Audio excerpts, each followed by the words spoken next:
Hey everyone, welcome to another $1,000 strap search. I've got my $1,000 in singles here and I'm about to show you what I found. But before I do, let's talk about this week's tip.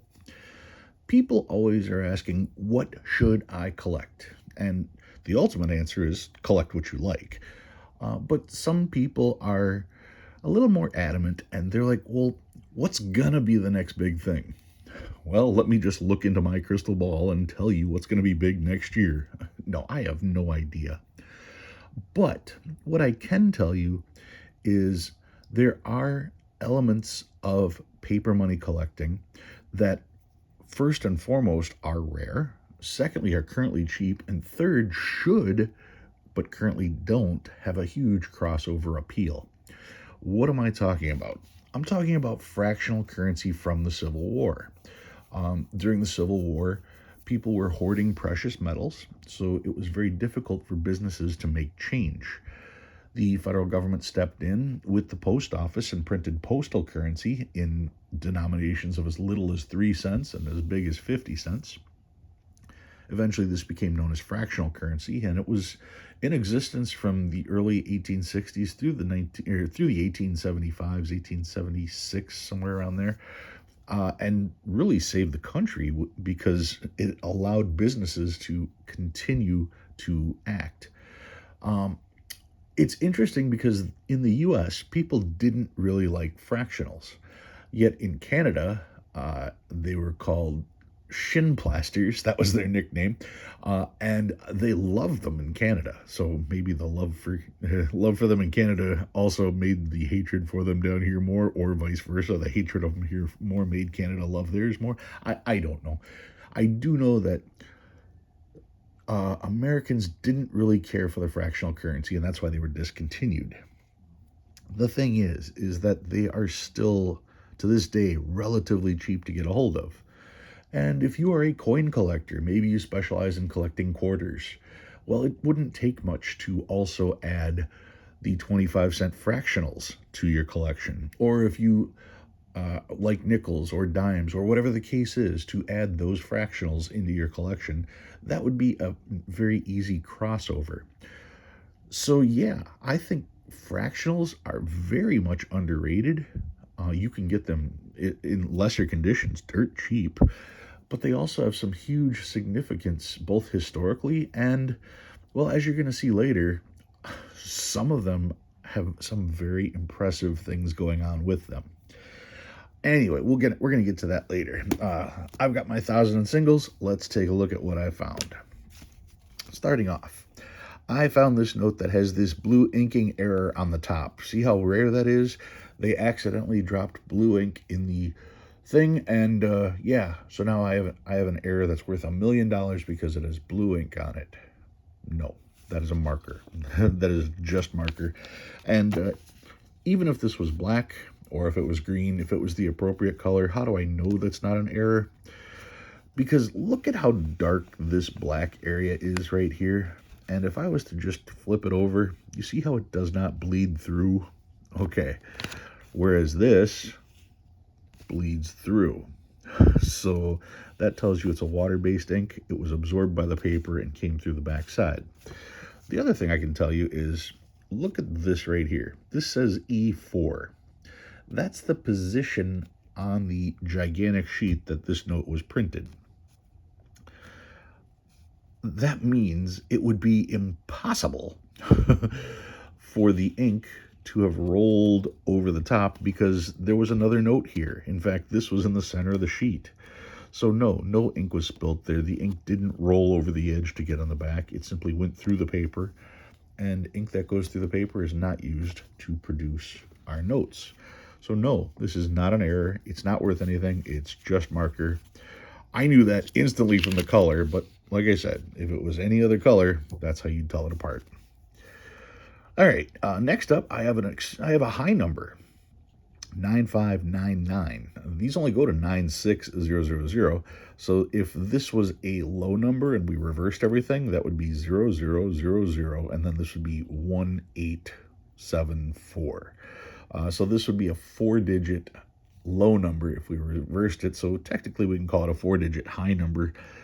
but a 4-digit low number doesn't have any additional value. You want a 3-digit or less, so you needed one more 9 on this for it to be worth money. Still a fun find. It's always fun finding very high numbers in circulation because most people don't look for them. I got some trinaries, 1s, 4s, and 7s, 0s, 1s, and 5s, 0, 6s, and 3s, 1s, 2s, and 7s. Here's 3s, 4s, and 8s. And some quads. This one also happens to be a trinary of 0, 1s, and 8s, but it's quad zeros. Quad zeros again, and again. Quad 5s to start this note. Quad 5s, is it 1, 2, 3, 4? Yep, it does have a 5th. Still not worth anything, but fun to collect. Quad 6s here, and a 2017A star note. Always check your stars, looking to see if they're filled in. 2017A, another 2017A, 2017A as well, 2017, and another 2017. 2013, and it's a B, but it is not in the range. Good, because somebody scribbled all over it with a pen. Even tried to draw a mustache on George. Why they have to do it on a star note? They could have done this on any note they wanted to, but no, they scribbled all over a star note. Oh well. 2003A star note, so that's an old one. Kind of neat one, 122255. Nothing fancy about the serial number, just enough to get your attention. Then some older notes. 2003A, 2003A. These are all pretty rough. 2003A, and again, and another 2003A with all kinds of garbage, so that's definitely going away. On an I note too, that's too bad. 2003, another 2003 in rough shape. 2001, at least the color's good. 1999, 99, 99.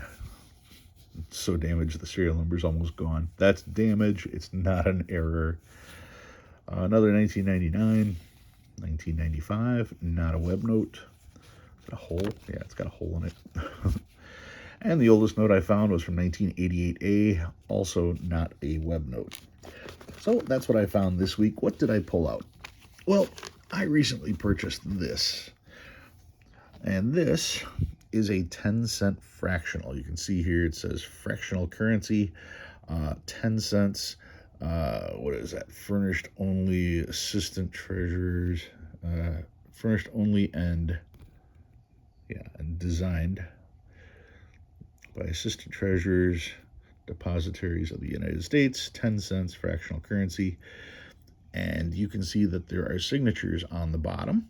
You can see that this was made legal with the Act of March 3rd, 1863. Now, this particular one features George Washington. I mean, if you're going to start a fractional collection, hey, there's a good president to start with. George Washington on the 10-cent fractional. Now, let me show you the book on these to start with. The book I'm using, of course, is Paper Money of the United States. Everybody always asks, so there it is. And I'm going to go to the section on fractionals. Here we go. There it is right there. You can see the 10-cent fractional. If I look, this is the 3rd issue. And if we want to get very specific, here is the different dates of issue. The first issue, where's the first issue? Right there. First issue, August 21st, 1862 to May 27th, 1863. And we look here, the second, October 1863 to February 1867. You can see that the 3rd issue was running concurrently with the 2nd issue because you've got 1863 to 1867, and this was 1864 to 1869, so they did all exist. The 3rd issue has the 3 cent, the 5 cent, the 10 cent, the 25 cent, and 50 cent notes. The 3rd issue is the only one that had the 3 cent issue. So that's the time period we're talking. And if I flip the page, of course, you can see there is the note. The thing is that this note is not the note that I have, because this is the regular issue fractional currency, and that's what it would have looked like, and that's what the back of it would have looked like. But if we look at the note that I actually have, if I take a look at the back of this one, There is nothing on the back. And there's a good reason for that, because this is a specimen. And if I flip to a couple pages ahead, we have proofs and specimens. And you can see 10-cent note there. Close this up. The 10-cent note, this one is $12.53. And you'll notice that it says it is the obverse with the autograph signatures of Colby and Spinner.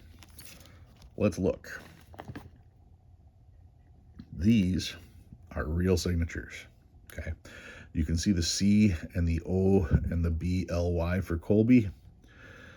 And then if we look here, we can see that this is Spinner's actual signature. If we look on the back of the note, you can see that the ink from both signatures has gone through the paper, and unfortunately, the ink had some type of contaminant because it does have a hole in the paper where the ink would have been, so the ink has eaten through the paper. Either the ink itself was just applied extremely thick in this particular point. Let's see if I can make this clearer here.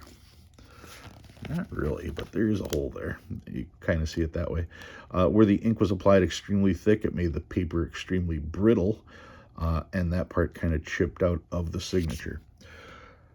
Still, with that being said, we are talking the obverse signatures with Colby and Spinner. This one is the narrow margin, and the narrow margin is $200. If it would have had the autograph of Jeffries and Spinner, you're talking $400.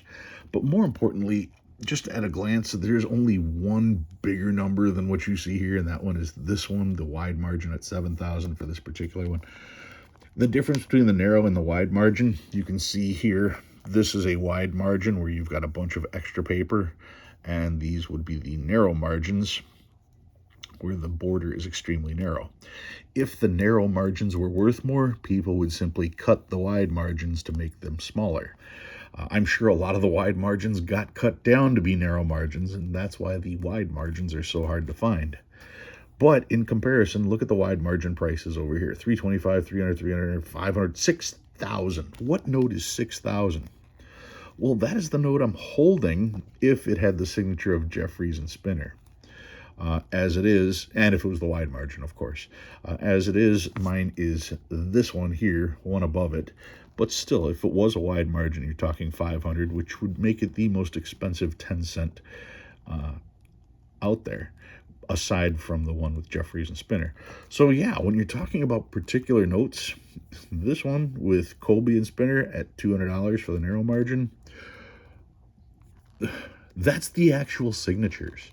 Forget that it's a fractional specimen. What would you pay for the signatures of those two guys? And yet this note is only $200. Tell me how undervalued these are. I rest my case. All right, that's what I've got for you this week. If you learned anything new, go ahead and hit that like button. If you like what you see and you want to see more, please subscribe. Love reading all your comments. Guys, thanks for watching. I'll see you next time.